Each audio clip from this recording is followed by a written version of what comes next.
Alhamdulillah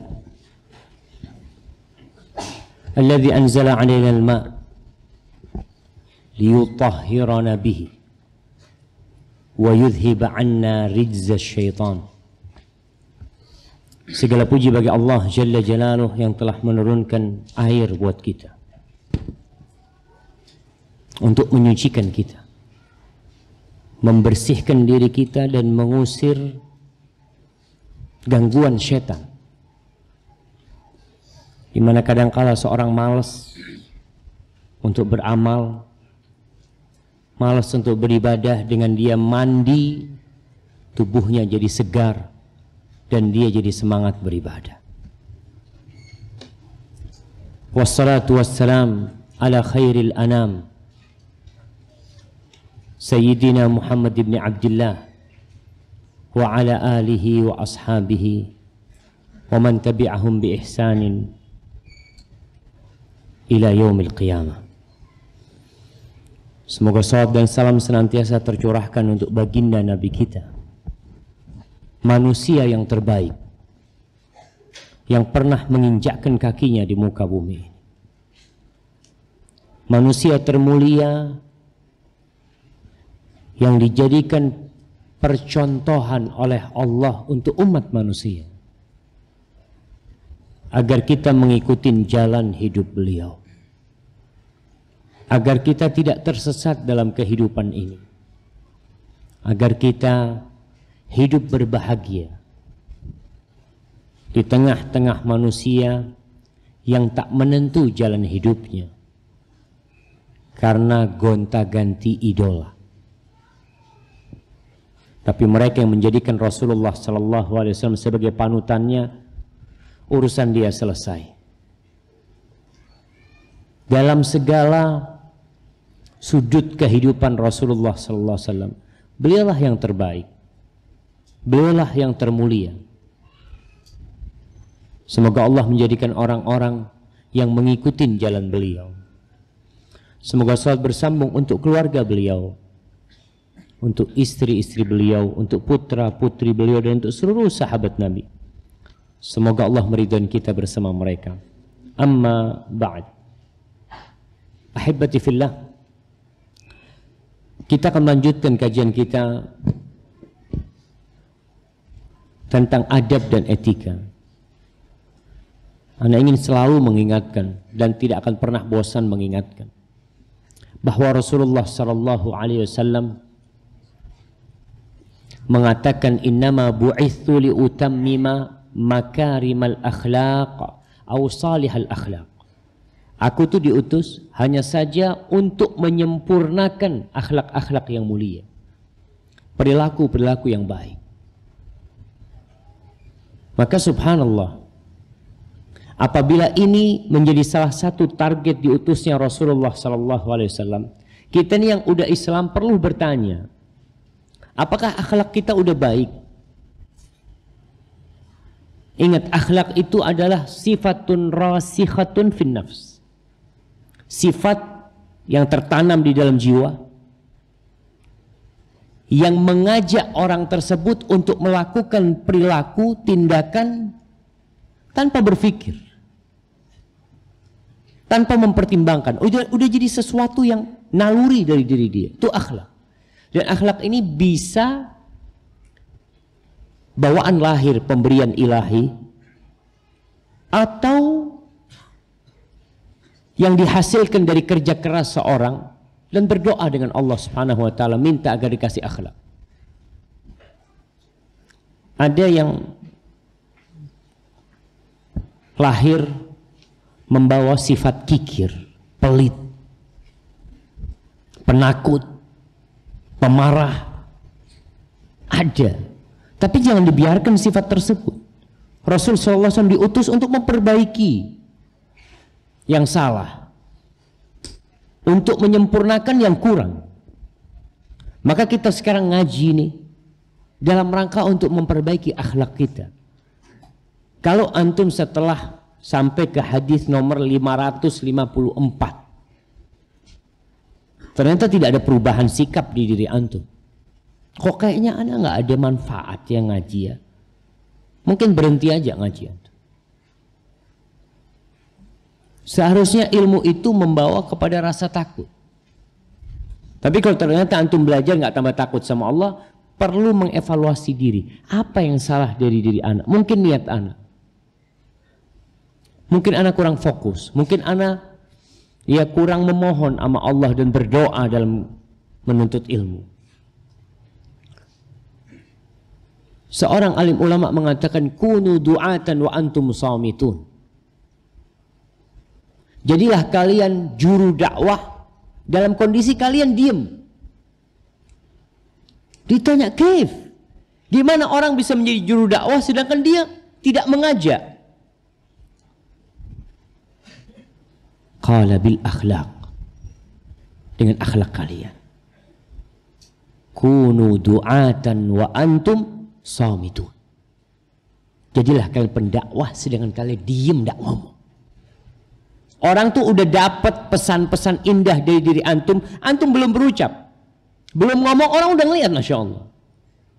Sedangkan harapan kita dari masjid ini, keluar dari pintu masjid ini, orang-orang yang mengajak kepada kebaikan. Walaupun mungkin ada keterbatasan dia untuk menyampaikan, dia nggak hafal hadisnya. Anda nggak hafal ayatnya, Ustaz. Tapi antum tetap harus berdakwah. Walaupun antum berdiam, tidak berbicara. Kita masuk ke bab masalah kibir, masalah kesombongan. Belum selesai. Sombong ini salah satu dosa yang menyebabkan iblis dilaknat dan dikeluarkan dari surga. Maka kita perlu mengkaji lebih dalam, dan pantas Al-Imam Al-Bukhari menyebutkan banyak hadis, dan Rasul SAW berulang kali dalam berbagai kesempatan mengingatkan selalu masalah sombong. Hati-hati sama sombong. Nah, silahkan dibaca. Ahsanallahilaikum. Bismillahirrahmanirrahim. Alhamdulillahi rabbil alamin, wassalatu wassalamu ala rasulihil amin, Muhammadin wa ala alihi wa ashabihi ajma'in. Allahumma ighfir lana wa li syaikhina wa li walidayhi wa li masyaikhihi wa li jami'il hadirin. Qala al-Imam Abu Abdullah Muhammad ibn Ismail ibn Ibrahim ibn al-Mughirah ibn Bardizbah al-Bukhari rahimahullahu ta'ala fi Adabil Mufrad. Babul Kibr. Qala haddatsana Ali, qala haddatsana Sufyan an Abi Zinad anil A'raj an Abi Hurairah radhiyallahu ta'ala anhu anin Nabiy sallallahu alaihi wasallam qala ihtajjatil jannatu wan nar. Wa qala Sufyan aidan ikhtasamatil jannatu wan nar. Qalatin nar yalijunil jabbarun wa yalijunil mutakabbirun. Wa qalatil jannah yalijunil du'afa wa yalijunil fuqara. Qala Allah tabaraka wa ta'ala lil jannah anti rahmati arhamu biki man asya. Thumma qala lin nar anti adabi u'adzibu biki man asya wa likulli wahidatin minkum mil'uha. Qala haddatsana Ishaq qala haddatsana Muhammad bin Fudail qala haddatsana al-Walid bin Jami' an Abi Salamah bin Abdurrahman qala lam yakun ashabu Rasulillah sallallahu alaihi wasallam mutahazziqin wala mutamawitin wa kanu yatanashaduna syi'ra fi majalisihim wa yadhkuruna amra jahiliyatihim fa idza urida ahadun minhum ala syai'in min amrillah darat hamaliku ainaihi ka'annahu majnun. Qala haddatsana Muhammad bin al-Musanna qala haddatsana Abdul Wahhab qala haddatsana Hisham an Muhammad an Abi Hurairah radhiyallahu ta'ala anhu anna rajulan ata an-nabiy sallallahu alaihi wasallam wa kana jamilan faqala habbaba ilayya al-jamal wa utitu ma hubbiba. ايش عندك؟ حبب. ahsanallahu ilaikum. Hubbiba ilayya al-jamal wa utitu ma tar hatta ma uhibba ayyafu ma uhibbu. ahsanallahu ilaikum. Wa utitu ma tara hatta ma uhibbu an yafuqani ahad imma qal bisyiraki na'lin wa imma bisyiraki na'lin. Na'am. Imma qal bisyiraki na'lin wa imma qal bisyis'in ahmar al-kibru dak qala la walakinnal kibr man batara al-haq wa ghamata an-nas. Qala haddatsana Muhammad bin Salam qala akhbarana Abdullah ibn al-Mubarak an Muhammad ibn Ajlan an Amr ibn Shu'aib an abih an jaddih an Nabiy sallallahu alaihi wasallam qala Yuhsyarul mutakabbiruna yaumal qiyamah amsal dzarri fi suratir rijal. Yaghshahuhumuz zullu min kulli makan. Yusaquna ila sijnin min jahannam yusamma bulas. Ta'luhum narul anyar wa yusqawna min usarati ahli an-nar tinatal khabal. Barakallahu fikum. Nah, berkaitan dengan kesombongan, Al-Imam Bukhari menyebutkan hadis. Dia mengatakan telah mengajarkan kepada kami Ali berkata telah mengajarkan kepada kami Sufyan dari Abu Zinad, dari Al-A'raj, dari Abu Hurairah radhiyallahu anhu, dari Rasulullah sallallahu alaihi wasallam. Beliau mengatakan ihtajjatin nar atau ihtajjatil jannah wan nar. Surga dan neraka ini bertikai, berantem dengan lisan mereka, dengan pembicaraan mereka. Mungkin sebagian berpikir, mungkinkah itu terjadi? Neraka bisa berbicara, surga bisa berbicara? Mungkin. Kalau kita berbicara tentang kebesaran Allah Jalla Jalaluh, subhanallah, kulit kita kelak akan berbicara. Suatu hari Rasulullah SAW bercerita kepada para sahabatnya. Beliau bercerita tentang seorang yang sedang mengembala kambing. Tahu-tahu datang serigala, menerkam salah satu kambingnya, dikejar sama orang ini, ditarik itu anak kambingnya atau kambing itu sampai terlepas dari serigala itu. Kemudian serigala itu berbicara sama orang ini. Kaifa bika? Gimana engkau nanti kalau tidak ada yang mengembalakan kambing kecuali aku nanti? Itu para sahabat berkata, adz-dzi'bu tatakallam. Serigala bicara, Nabi SAW. Kata Rasulullah SAW, iya, aku percaya. Dan Abu Bakar percaya. Dan Umar percaya. Padahal di sana tidak ada Abu Bakar dan tidak ada Umar. Tapi Rasul sallallahu alaihi wasallam menjelaskan bagaimana seorang yang beriman kepada Allah, yakin dengan kebesaran Allah, bahwasanya Allah Jalla Jalaluhu ala kulli syai'in qadir, maka mereka akan percaya. Dan kita percaya apabila hadisnya sahih, kita percaya. Mau nggak masuk akal buat kalian, tapi buat kita sesuatu yang tidak masuk akal kita mungkin karena keterbatasan akal kita. Tapi kalau melihat kepada kemampuan Allah, Allahu Akbar. Allah menciptakan Hawa nggak pakai bapak, nggak pakai ibu. Nah, atau ada bapaknya, nggak ada. Tahu-tahu tercipta dari tulang rusuknya Adam alaihissalam.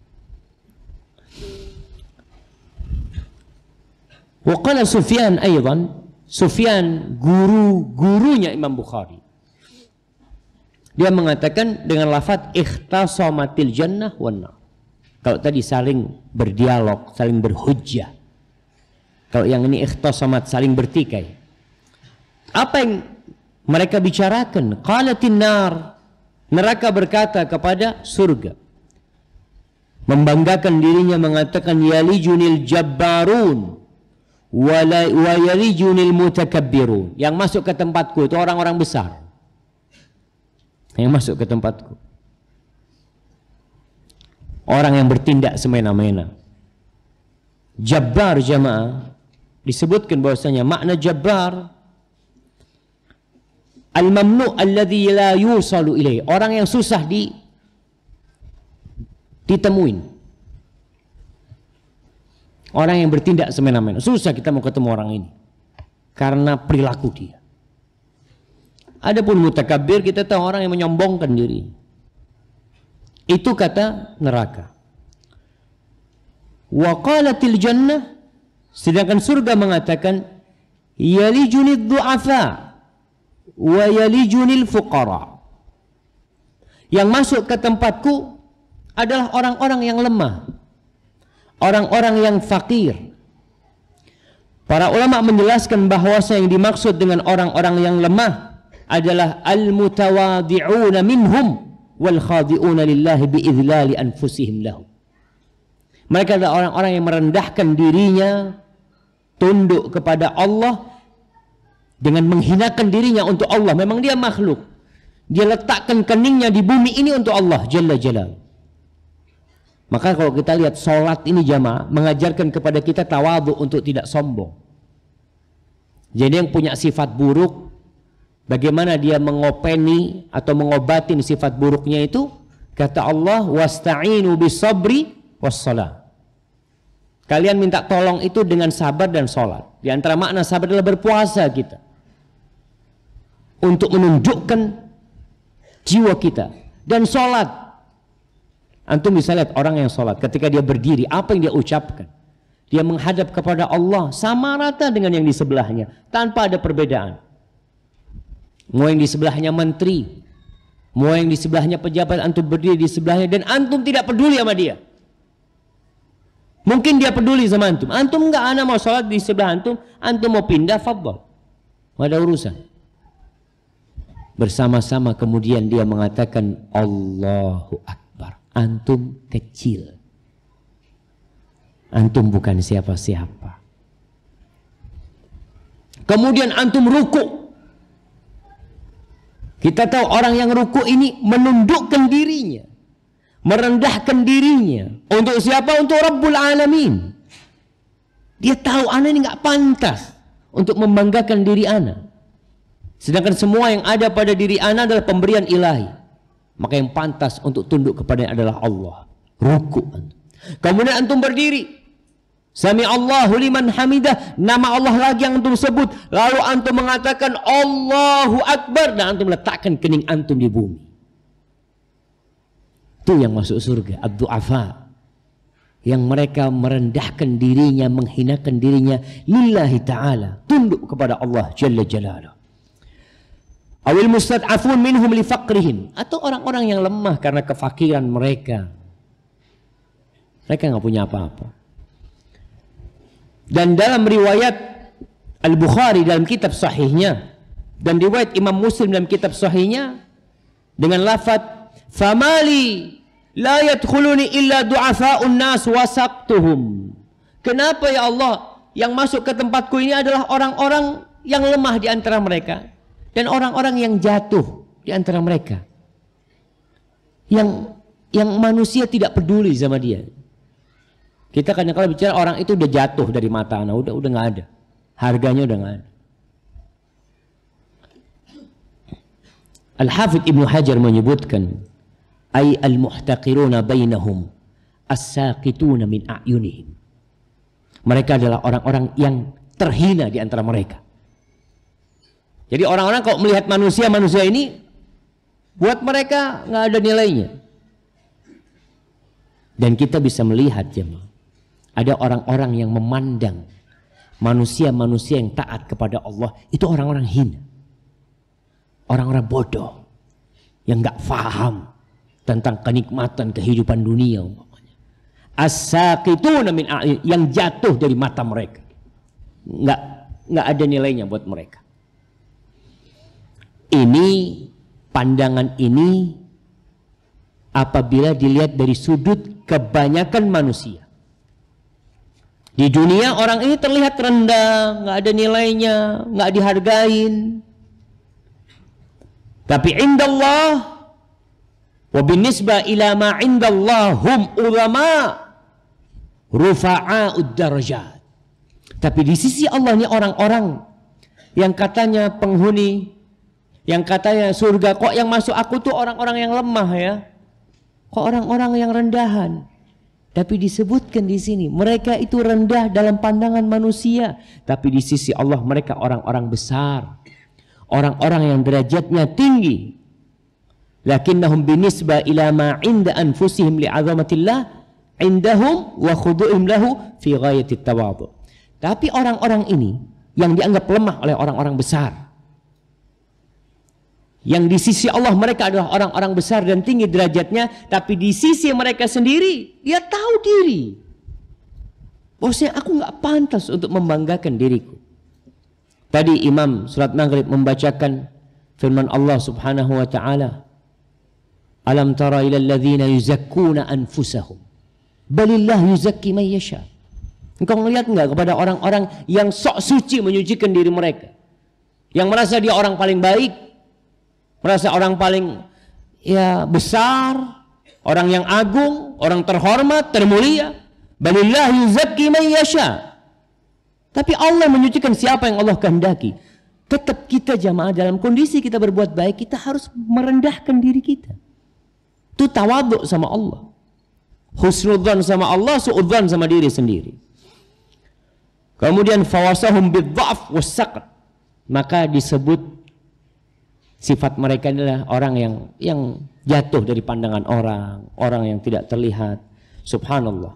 Di sini kemudian ketika perdebatan itu terjadi antara surga dan neraka, lalu Allah mengatakan untuk surga, anti rahmati, anti rahmati, kamu adalah rahmatku, kasih sayangku. Arhamu biki man asya, denganmu aku merahmati siapa yang aku kehendaki. Lihat jemaah, orang tuh masuk surga kadangkala amalannya dikit. Allahu Akbar. Antum bisa lihat bagaimana seorang wanita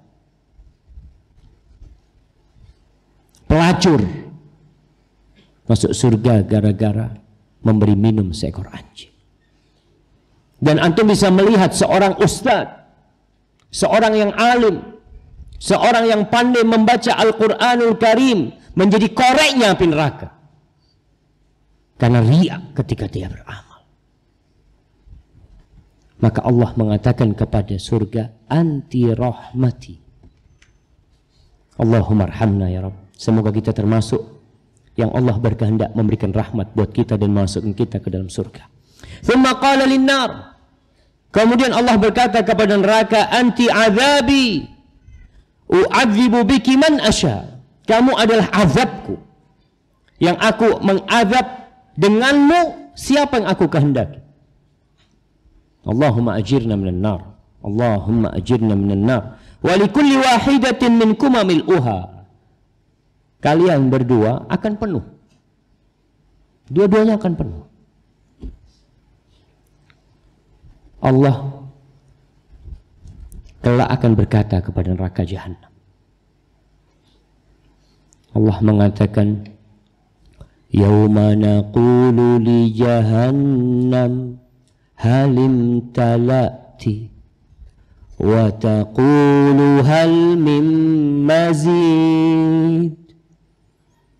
Ketika Allah berkata kepada neraka Jahannam, apakah kamu sudah penuh?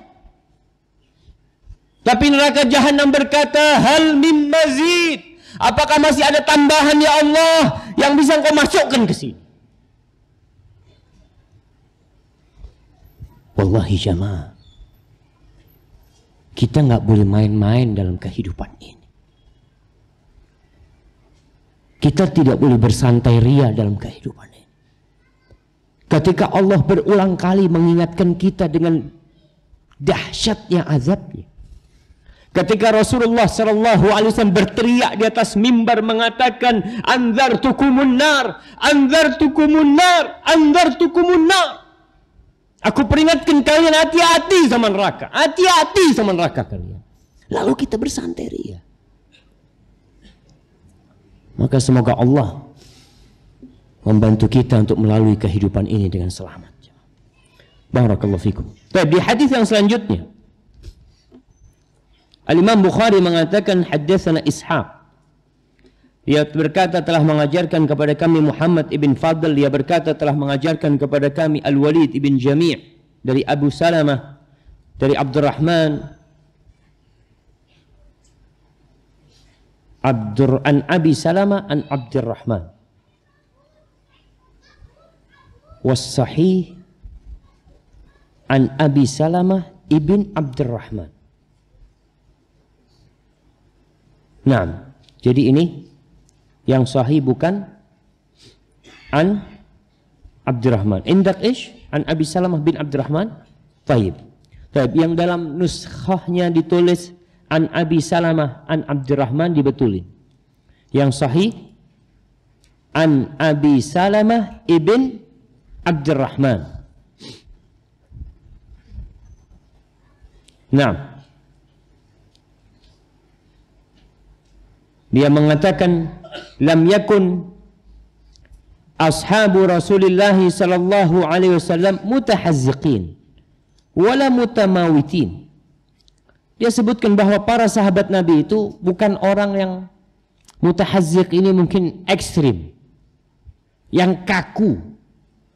Disebutkan makna mutahazziq ini mutaqabbidin wa mujtamin, orang yang apa, yang ngumpul, yang kaku lah orangnya. Dan di lafaz yang lainnya disebutkan munharifin, yang menyimpang. Wala mutamawitin. Mutamawit itu adalah orang yang tampak lemes, ya. Mereka bukan orang-orang yang kelihatannya orang lemas badannya, tubuhnya nggak kekar. Karena kita lihat ada orang-orang yang kelihatannya ya bukan orang-orang yang sehat. Sahabat Nabi nggak kayak gitu.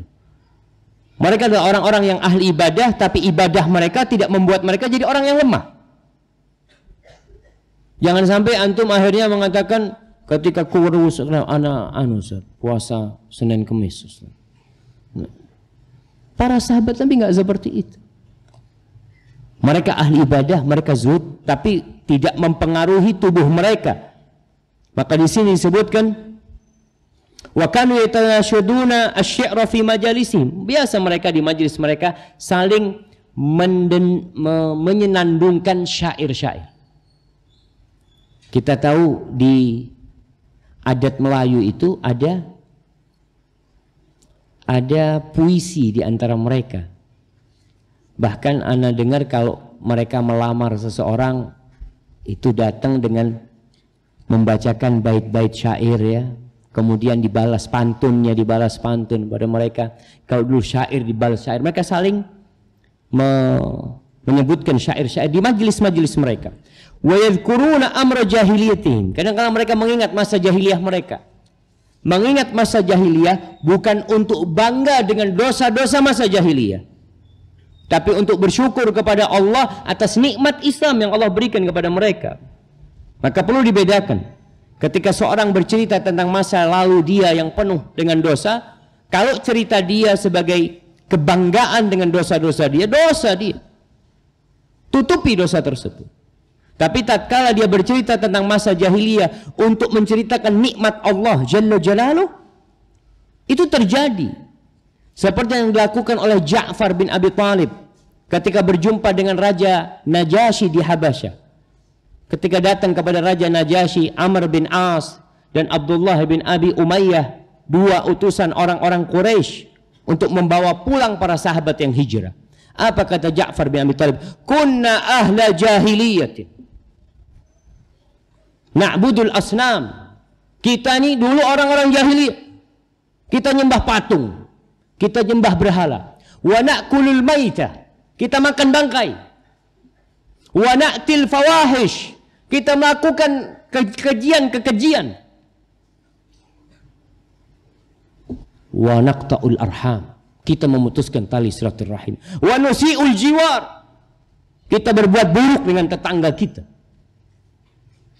Wa ya'kulul qawiyyu minna ad-dha'ifa minna, yang kuat makan yang lemah.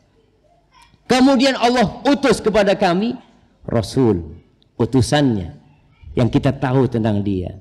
Kemudian dia mengajak kita an la nusyrika billahi syai'a, agar kita tidak melakukan perbuatan syirik, agar kita beribadah. Semua jemaah. Kalau antum lihat, subhanallah, Rib'i bin Amir ketika dia bertemu dengan Rustum, Raja Persia, ketika perang Qadisiyah kalau nggak salah, dia itu orangnya pendek. Dia berangkat, dia bawa tombaknya yang pendek juga. Kemudian dia bawa pedangnya. Pedangnya Rib'i ini nggak ada sarung pedangnya, dibungkus sama kain. Sedangkan dulu kan orang berbangga-banggaan dengan sarung pedangnya, bertahtakan emas atau apa, enggak dibungkus kain. Mereka orang yang, tapi kalau sudah perang, jangan ditanya mereka. Itu para sahabat Nabi. Artinya, mereka bukan orang-orang, ini babnya bab kibir. Nah, mereka orang yang santai, orang yang jamaah. Mereka saling membacakan syair di antara mereka, lempar-lemparan apa? Lempar-lemparan semangka. Jadi bukan berarti ketika lempar-lemparan semangka, antum haibahnya turun kok lempar-lemparan semangka. Nggak ada mereka. Ada kan yang jaim biasanya orang jamaah. Jaga image, nggak mau kumpul sama nggak afwan, bukan kelasnya anak kumpul kayak antum. Nggak, sahabat Nabi itu masya Allah di antara mereka. Taib. Kemudian di sini di hadis yang selanjutnya, Imam Bukhari menyebutkan haddatsana Muhammad bin al-Musanna telah mengajarkan kepada kami Muhammad bin al-Musanna.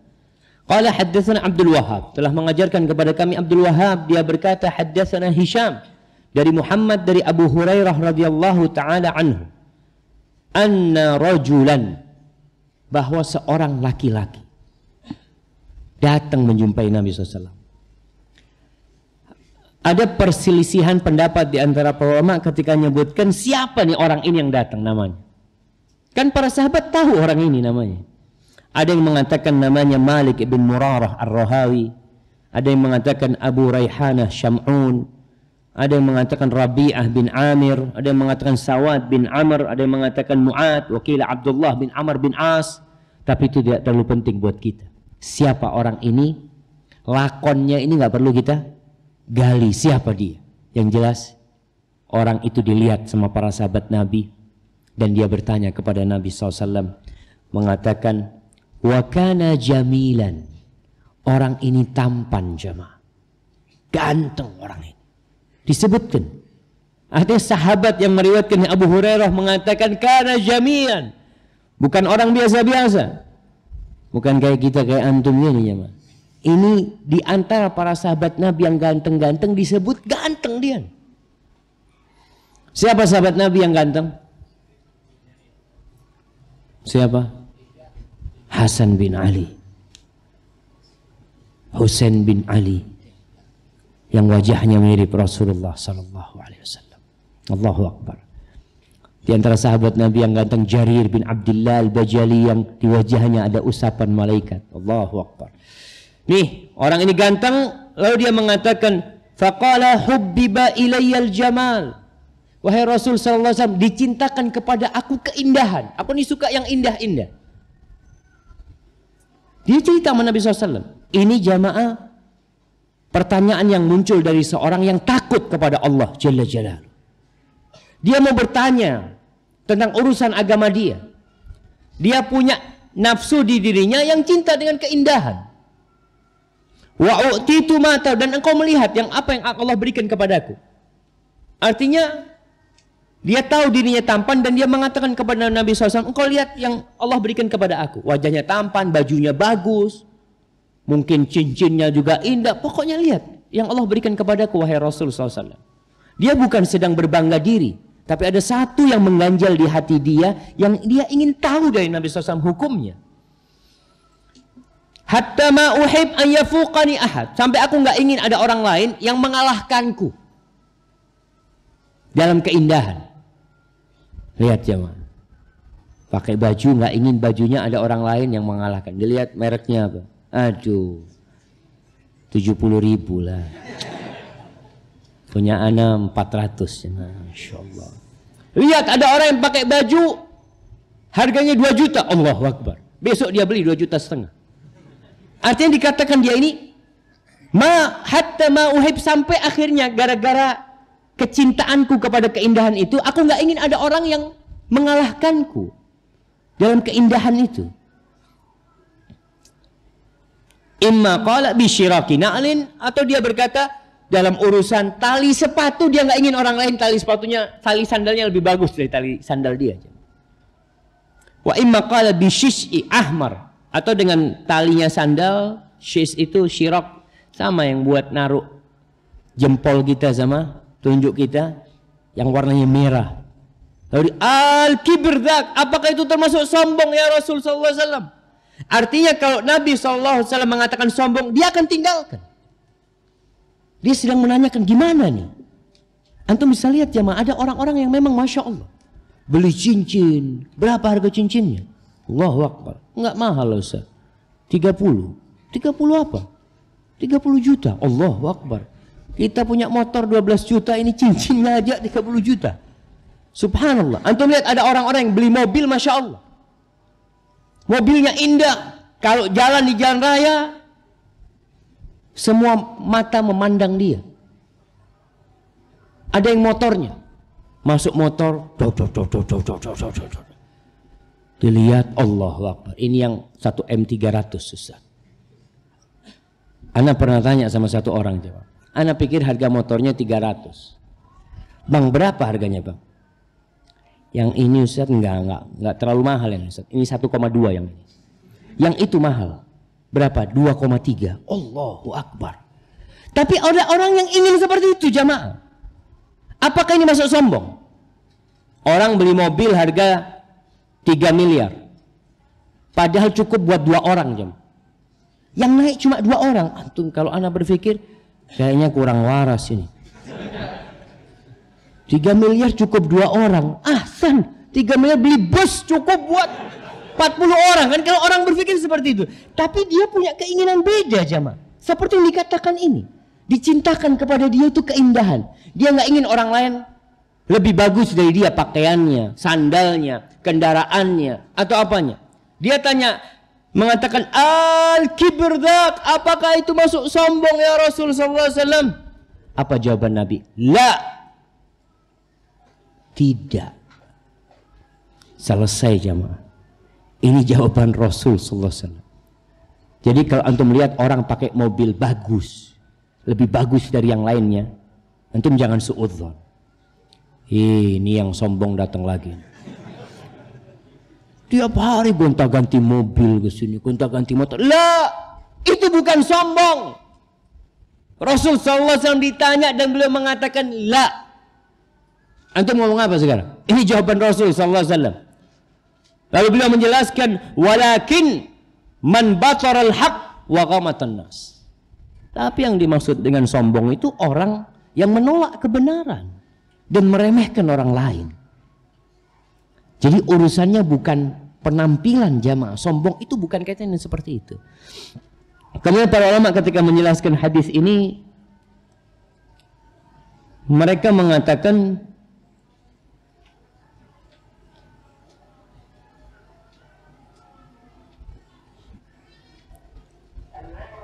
nah, bentar anak akan bacakan.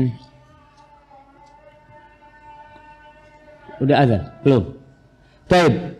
Dan dinafikannya kesombongan di sini. Wa yanbaghi an yuhmal nafyul kibir.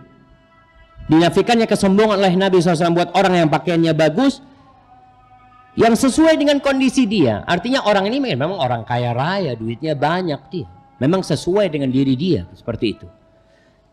Tapi tetap harus memperhatikan tidak berlebih-lebihan.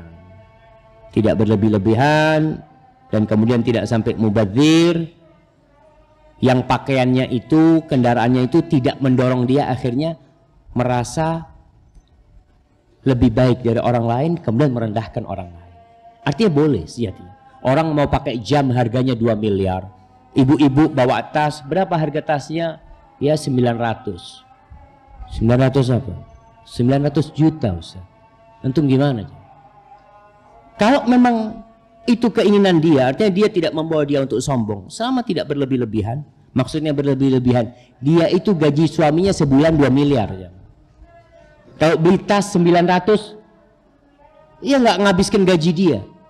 Tapi orang Masya Allah gajinya 2 juta, beli HP harga 7 juta. Terus dari mana 5 juta? Utang. Karena demi untuk apa? Ya gengsi tadi seperti itu. Enggak boleh seperti itu. Tetap dijelaskan, jangan sampai kemudian antum berlebih-lebihan karena demi gengsi akhirnya antum berutang sana utang sini, tetap itu tidak diperkenankan. Baik, barakallahu fikum. Silahkan.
La ilaha illallah. Allahumma salli ala Muhammad wa ala ali Muhammad kama shallaita ala ali Ibrahim. Allahumma rabb hadhihi ad-da'wati at-tammah was-salati al-qa'imah ati Muhammadan as-salata. Nah, barakallahu fikum.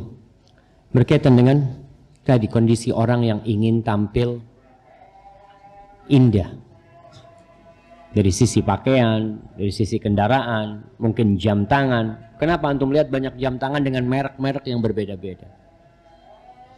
Semuanya ada nilainya, ada harganya. Bahkan pakaian pun seperti itu.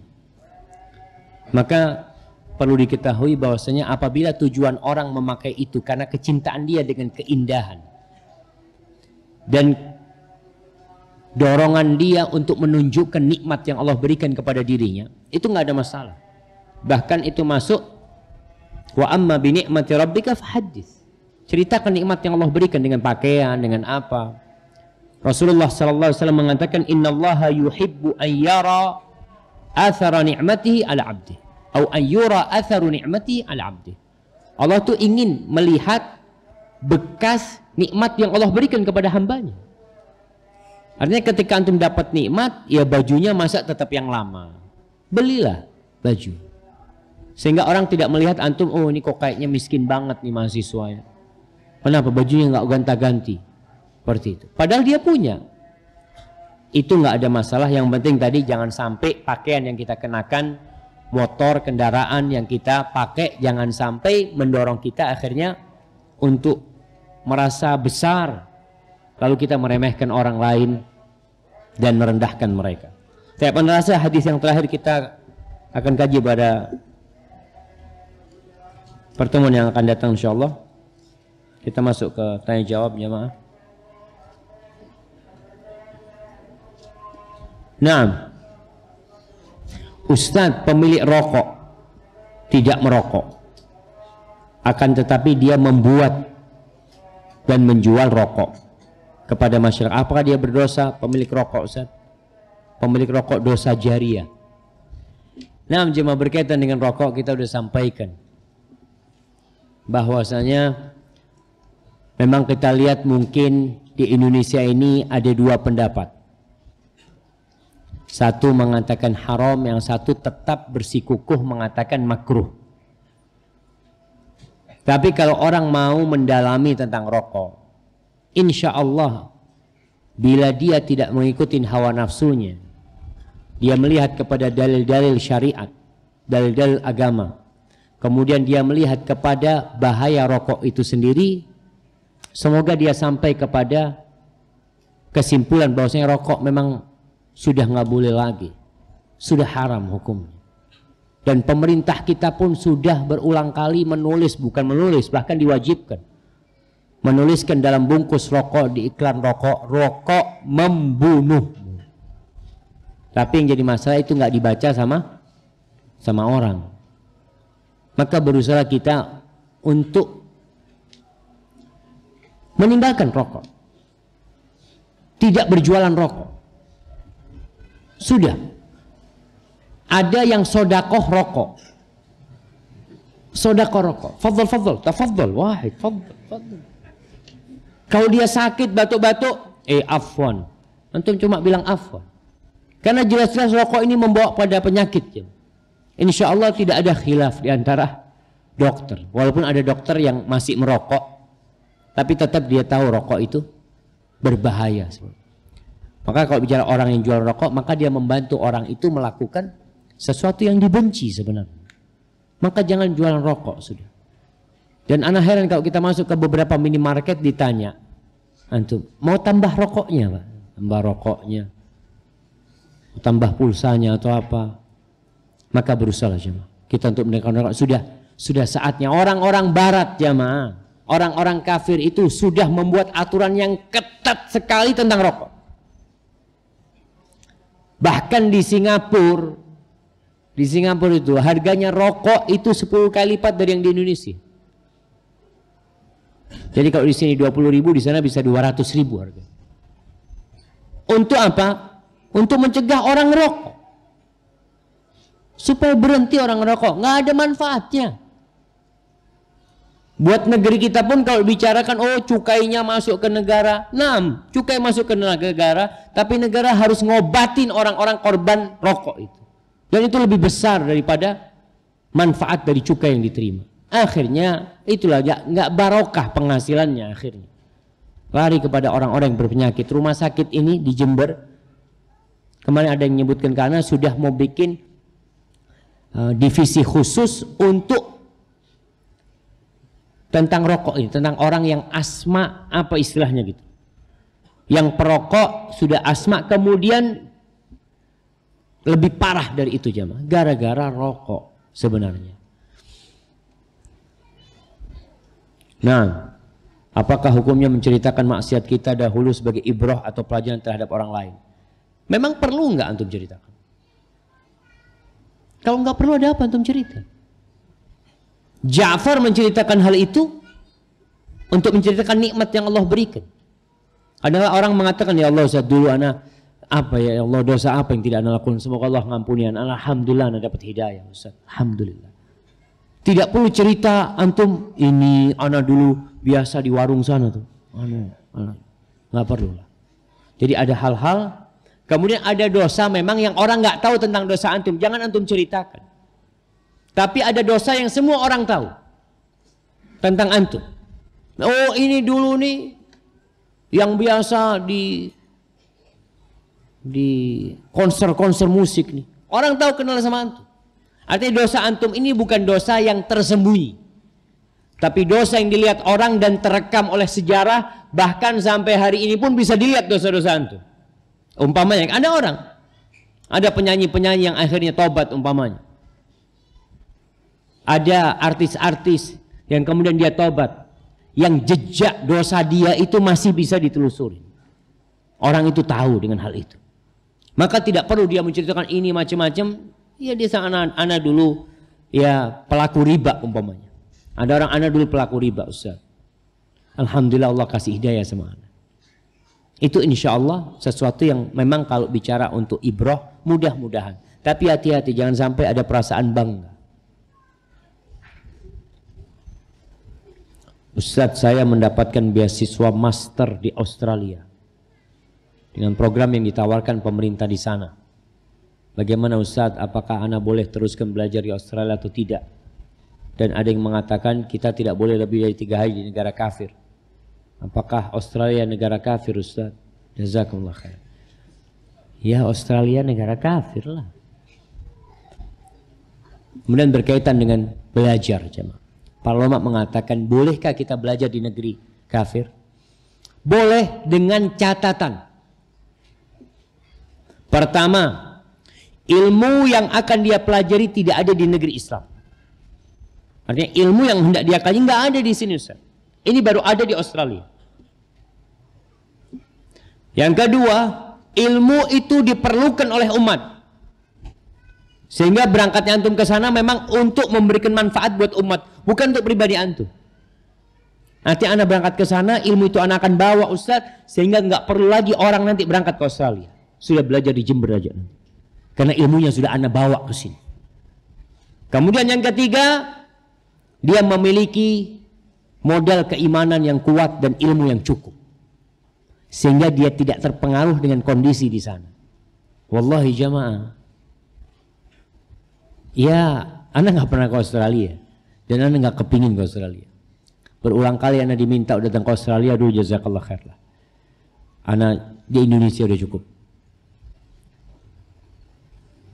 Di situ antum tidak. Kamu kan memandang kepada kelebihannya. Itu yang seharusnya dilanjutkan, memandang kelebihannya. Begitu pula seorang suami. Perempuan itu banyak kekurangan jamaah. Bahkan diciptakan dari tulang rusuk yang bengkok. Jadi tugas seorang suami adalah menerima wanita apa adanya sambil memperbaiki dia. Istri pun seperti itu. Terima suaminya apa adanya. Sehingga kehidupan rumah tangga akan diridhai Allah Subhanahu wa taala. Kalau jadi sombong akhirnya ya nanti dia akan mendapatkan azab yang pedih pada hari kiamat. Ustadz, saya memiliki kakak kandung yang menderita tunarungu atau bisu tuli. Kakak saya ini memiliki 2 anak yang masih kecil-kecil. selama ini suaminya bermaksiat dan berselingkuh dengan perempuan lain, hingga akhirnya terjerat kasus dan dipenjara. Orang tua saya masih membela kakak ipar, padahal sudah tahu dia salah karena takut kakak saya jadi janda. Bagaimana cara saya mengingatkan orang tua saya tanpa menyakiti perasaan mereka? Saya ingin menjaga adab dengan orang tua. Wallahi jamaah, memang banyak di antara kita yang masih lemah keimanannya. Istri bergantung sama suaminya. Seakan-akan yang memberikan rizki kepada dia adalah suaminya. Dia berpikir apabila terjadi perceraian, dari mana dia akan hidup? Padahal sejatinya perempuan tidak pernah makan rizki suami. Perempuan itu makan rizki dia sendiri. Anak itu nggak makan rizki bapaknya. Allah mengatakan nahnu narzuquhum wa iyyakum. Kata Allah, kami yang mengasih rizki kepada anak-anak kalian dan kepada kalian juga.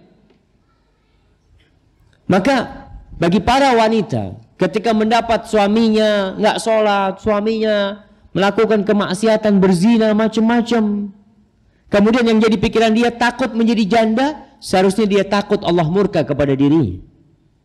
Maka sekarang bagaimana memberikan nasihat kepada orang tua? Yang pertama, bicaralah tentang keimanan kepada orang tua. Bicaralah tentang kebesaran Allah. Antum ceritakan bagaimana kebesaran Allah Subhanahu wa taala. Allah berikan kepada Nabi Musa alaihissalam. Allah berikan kepada para nabi. Allah berikan kepada orang-orang soleh ketika mereka berada dalam posisi yang sulit. Allah yang akan menyelesaikan urusan dia. Bacakan sama orang tua. Nggak usah bicara tentang hal-hal itu. Tentang, ya kalau bisa cerai enggak lah. Baca surat At-Tolaq. Jamaah, firman Allah yang sering kita dengar. Wa man yattaqillaha yaj'al lahu makhrajan wa yarzuqhu min haitsu la yahtasib. Wa man yatawakkal 'ala Allahi fa huwa hasbuh. Innallaha balighu amrih. Qad ja'alallahu likulli syai'in qadra. Ini ayat adanya di surat Tolaq, di surat perceraian. Karena kebanyakan orang kalau bicara cerai, dia berbicara tentang masa depan dia. Kalau dia seorang wanita, dia akan menjadi janda. Kalau dia punya anak, dia akan berpikir bagaimana masa depan anaknya.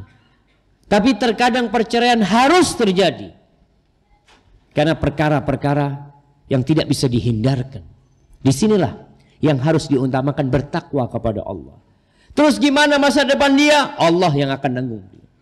Yang ngomong doang enak ya Ustaz. Antum belum yakin sama Allah. Kalau bicara gaji, itu rezeki yang disangka-sangka. Kalau bicara pemberian suami, itu rezeki yang disangka-sangka. Ini orang yang bertakwa, sama Allah dikasih rezeki min haitsu la yahtasib. Tidak pernah dalam benak dia akan dapat rezeki dari sana. Nggak pernah. Itu tuh takwa. Maka ini yang perlu ditumbuhkan di orang tua, keimanan kepada Allah, kebesaran Allah. Kemudian ya yang bertanya berusaha untuk menguatkan orang tua. Insya Allah ya.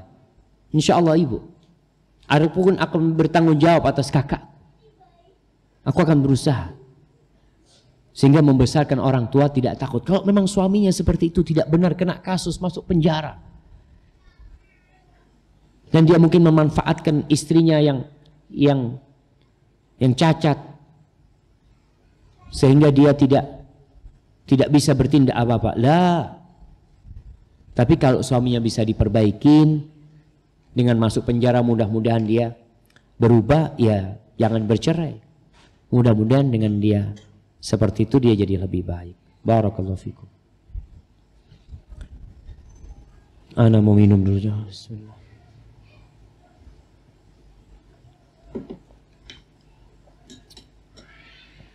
Assalamualaikum. Waalaikumsalam. Ustadz, mohon nasihat. Saya bekerja dan ditawari untuk promosi, naik tingkat. Sementara ini belum saya kasih jawaban karena ada kekhawatiran di benak anak, takut malah tidak ada waktu untuk kajian, menuntut ilmu dan kekhusyuan beribadah. Dikarenakan di pekerjaan yang sekarang lebih banyak menghadapi masalah-masalah, tekanan kerja yang lebih berat ketika menempati posisi itu. Di samping waktu untuk keluarga juga berkurang. Atas nasihatnya saya haturkan syukron Ustaz. Subhanallah jamaah. Seakan-akan antum sudah menjawab pertanyaan antum sendiri. Antum akan kehilangan banyak kebahagiaan antum. Mungkin antum hanya akan mendapatkan gaji yang lebih besar. Masya Allah. Ishhad ya syabab. Ada mekanik yang betulin pintu di sana. Artinya kalau bicara kebahagiaan, wallahi jamaah ada seorang yang cerita sama Ustadz, anak ini setahun garap proyek besar itu 3. Ada tawaran ke-4, ke-5, ke-6, anak tolak. Karena anak takut nggak mampu kalau sudah ngurusin proyek ini itu macam-macam. Akhirnya banyak kebahagiaan anak yang hilang. Waktu dengan keluarga hilang dengan mereka. Kemudian yang ada beban pikiran buat dia. Maka anak rasa antum jangan terima. Antum kalau mau cari penghasilan lainnya, mungkin tambah kerjaan lain yang tidak jadi beban buat antum. Kecuali dipromosikan ada jabatan yang dengan jabatan itu insya Allah anak bisa membela agama Allah di sana. Boleh antum. Jadi antum mengorbankan kebahagiaan antum untuk Allah Jalla Jalaluhu. Tapi kalau antum mengorbankan kebahagiaan antum sama keluarga, menuntut ilmu hanya untuk keinginan pribadi, maka kayaknya jangan. Antum minta maaf sama mereka, cukuplah ini sebagai kerjaan antum, dan semoga Allah memberikan yang lebih baik daripada apa yang antum tinggalkan. Karena pertimbangan antum bukan pertimbangan dunia, tapi pertimbangan yang lebih kepada akhirat insyaallah. Assalamualaikum Ustaz. Waalaikumsalam. Saya mau bertanya, yang dimaksud orang memiliki perut buncit termasuk zalim itu bagaimana Ustaz? Ana nggak paham jemaah. Dimaksud orang memiliki perut buncit termasuk zalim. Apakah orang yang memiliki perut buncit itu zalim jemaah? Ya belum tentu jemaah. Tapi memang di antara tanda-tanda kiamat itu nanti banyaknya orang-orang sumna, orang-orang yang gemuk yang kerja cuma makan ya. Seperti itu. Dan kalau bicara orang buncit itu zalim, mungkin dia menzalimi dirinya sendiri. Ketika dia tidak perhatian dengan kesehatan dirinya. Tubuh kita ini punya hak. Seperti orang umpamanya terus dia makan gaji, daging macam-macam. Padahal dia itu punya riwayat darah tinggi. Dia nggak peduli. Tahu-tahu stroke. Penyakit itu dari mana? Kan dari antum sendiri. Jadi kalau bicara orang perutnya buncit itu, ana nggak tahu kalau dia zalim. Mungkin maksudnya menzalimi diri sendiri. Karena akhirnya ya malas beribadah umpamanya jamaah. Barakallahu fikum. Nah, Ustadz, ana bekerja sambil kuliah. Ini terakhir, pertanyaan terakhir. Per bulan dapat gaji di bawah UMR. Katanya udah diganti UMR jamaah. Jadi UMK. Iya. UMR upah minimum regional. Mohon nasihat dari antum supaya ana yakin dengan rezeki yang Allah jamin. Karena kadang ana merasa kurang. Masya Allah. Kalau bicara kurang jamaah. Manusia itu antum kalau digaji 10 juta. Ana yakin antum kurang. Karena Rasulullah SAW mengatakan. Lau uti ibnu Adam wadin min zahab. Andai kata anaknya Adam itu dikasih 1 lembah full isinya emas. Apa alhamdulillah cukup sudah. La tamanna lahu thaniya. Dia akan berharap dapat 2. Padahal kalau bicara cukup enggak jamaah sebenarnya. Antum enggak habis dimakan itu.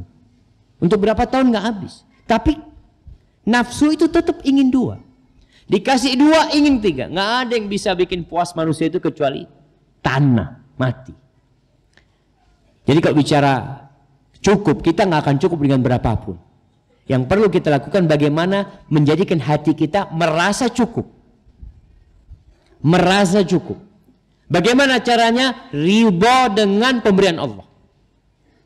Rasul SAW mengatakan, Irba bima qasamallahu lak takun agnan nas. Ridhalah engkau dengan apa yang Allah berikan kepadamu, engkau akan jadi orang paling kaya sedunia ini. Walaupun gajinya di bawah UMR. Tapi dia ridha. Perkara antum enggak Ustaz, ana pengen usaha lebih banyak, tafadhol. Tapi yang perlu ada pada diri antum perasaan ridha, merasa cukup dengan pemberian Allah Subhanahu wa taala. Seorang perempuan yang suaminya datang kepada dia mengatakan, istriku gajiku hanya 600.000. Tolong dicukupkan. Kata istrinya, siap bang. Kira-kira cukup enggak? Cukup. Dia sehari suaminya diajak puasa Daud. Bang, papanya. Karena duitnya nggak cukup, kita cukup-cukupkan. Makan 2 kali. Bang. Dia merasa, ya udah ini yang aku miliki. Namun jemaah perlu diketahui bahwasanya seorang mukmin itu bukan berarti hidup miskin. Merasa cukup itu bukan berarti dia hidup miskin. Tidak. Silahkan untuk bekerja. Rasul SAW mengatakan, ihris ala ma yanfa'uk. Bersemangatlah engkau, bersungguh-sungguhlah untuk meraih semua yang bermanfaat buat engkau. Kalau kekayaan bermanfaat, berusaha engkau cari kekayaan. Tapi hati tetap bukan berambisi dunia. Hati tetap ridha. Hari ini alhamdulillah Ustaz, alhamdulillah hari ini cuma dapat 7 juta Ustaz. Alhamdulillah. Biasanya 12 juta. Iya kan? Dia nggak 12, alhamdulillah 12 juta karena 7 juta. Dulu 600.000 bersyukur dia. Tapi karena dia penghasilan sudah besar, akhirnya dia merasa itu kecil. Tapi niatkan lillahi ta'ala. Ambisinya tetap akhirat. Jadi perasaan ridho cukup itu bukan menghalangi antum untuk buka usaha baru. Ada orang mamanya udah kerja, dia masih sore bekerja lagi. Bukan antum ini orang nggak bersyukur. Bukan bersyukur. Anak ingin meraih sesuatu yang bermanfaat. Dan seorang muslim yang kaya raya dan bertakwa kepada Allah, insya Allah akan lebih besar manfaatnya daripada seorang muslim yang miskin yang nggak bisa membantu orang lain. Antum ingin menjadi orang yang kata Nabi SAW, ahabun nas ilallahi anfa'uhum linnas, au khairun nasi anfa'uhum linnas. Orang terbaik, orang yang paling cintai Allah, yang paling bermanfaat buat orang lain. Jadi perasaan cukup itu harus ada. Tapi kalau memang enggak, ini gajinya ya alhamdulillah, anak cukup, tapi anak ingin lebih supaya anak bisa berangkat umroh, anak ingin menabung untuk menikah, silahkan. Tapi perasaan ridho dengan pemberian Allah, itu yang membuat antum akan jadi orang kaya. Man kana aminan fi sirbihi, kata Rasul SAW, ini sebagai penutup. Barang siapa yang merasa aman di tempat tinggalnya, mu'afan fi jasadihi, sehat badannya, indahu qutu yaumihi, dia hari itu punya yang dimakan hari itu, bukan besok. Hari itu dia punya, alhamdulillah anak yang punya makan hari ini untuk makan malam ada. Besok pagi wallahu a'lam.